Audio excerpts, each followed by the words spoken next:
Greetings and thank you for joining me once again at Charities Virtual Assisting and Event Consulting. I am your event consultant, Ms. Carnivals, and we are here today. We're going to be discussing a few of the fundraising mistakes that you will want to avoid when preparing for your fundraiser. So let's begin, shall we?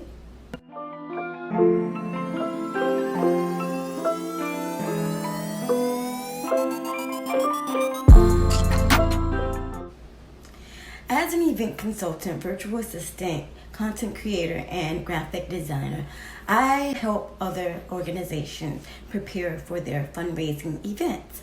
And being that so, I have seen several mistakes being made throughout my years of event organizing. So I'm going to go through a couple of those mistakes with you today in order for you to avoid them altogether. Collect your event data. Steer clear from making that mistake. It can be crucial to your event growth. You want to get that feedback. You want to get all the information of what you've put out there in order for you to grow for your next event. You want to know your pros, you want to know your cons, you want to know how you did. So you want to make sure that you collect your event data. I have had some times where I did forget to collect my event data only because I was doing everything by myself. I was doing it all on my own and I didn't make the time to try to get data for my event. Another mistake you might want to steer clear from is forgetting to thank your attendees, forgetting to thank your staff. So in order to avoid that mistake of not thanking everyone who attended, I made plaques and certificates for those who attended and helped me in the process of the event, such as my vendors and those who were on stage, participants and performers.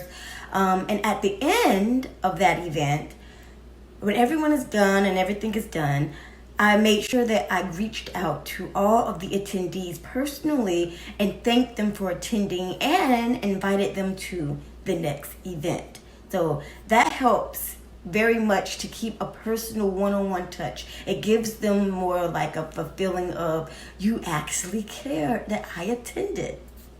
Of course, you can say at the end, thank you for attending, we appreciate it, good night, and thank you. Yes, but something more sentimental, something more direct from the event host or the event organizer themselves makes it more personal. Another mistake that is largely seen in fundraising events is the fact that organizations will ask only for funding.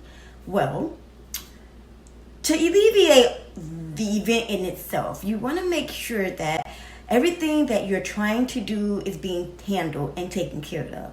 So don't just ask for money. You might want to ask your sponsor or your organizers that you are trying to get sponsorship from if they would prefer to give goods or services. That way it could help you in your event to make sure that your event actually is put on and you're not worried about monetary gains all the time.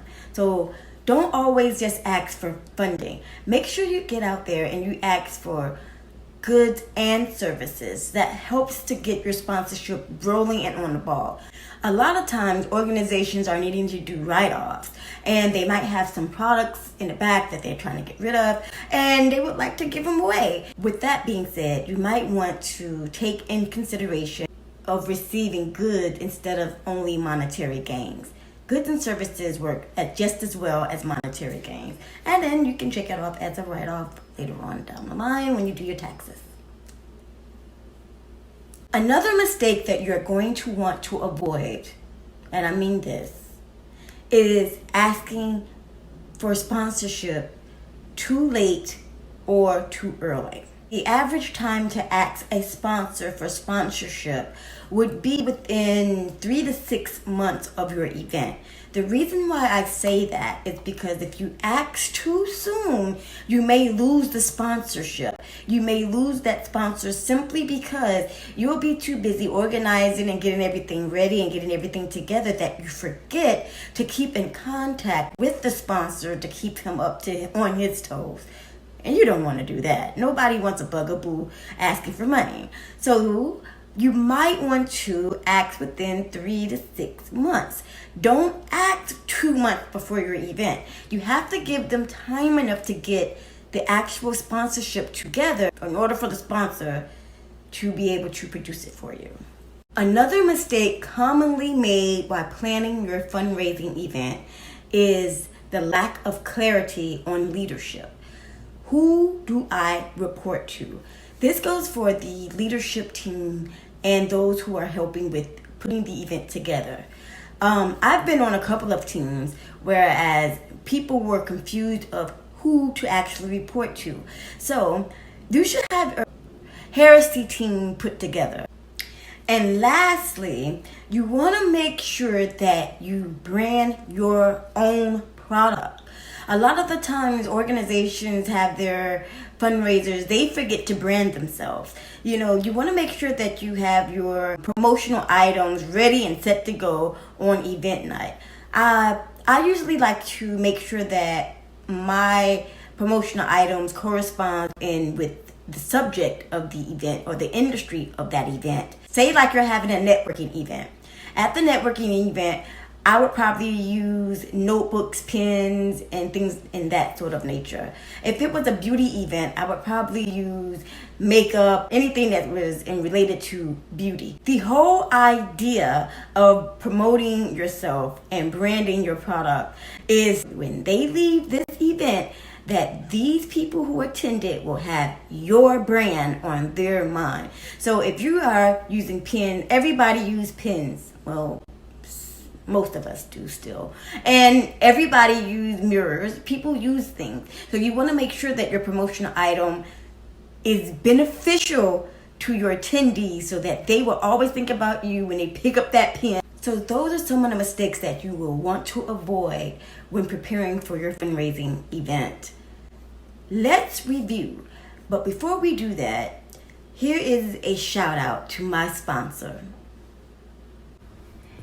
Hey guys in the Newark, New Jersey area, if you're looking for property, be sure to check out my supporting sponsor, Jackson Rennie, at www.jacksonrennie.com. Check this out. I love this on the side of the t-shirt thing. I love this. That is so cool. I appreciate it very much. Thank you so much to my supporting sponsor. So make sure you avoid these event fundraising mistakes. Collecting event data, thanking your team members, only asking for money, and asking in a great amount of time in order for your sponsorship to be met, and having a clear leadership along with promoting your brand at your event. So make sure that you steer clear from those few mistakes while you are planning your fundraising event. So thank you for tuning in, and make sure you share, like, subscribe, and follow, and I will make sure that I do the same. It's one teach one, guys. Deuces and remain true.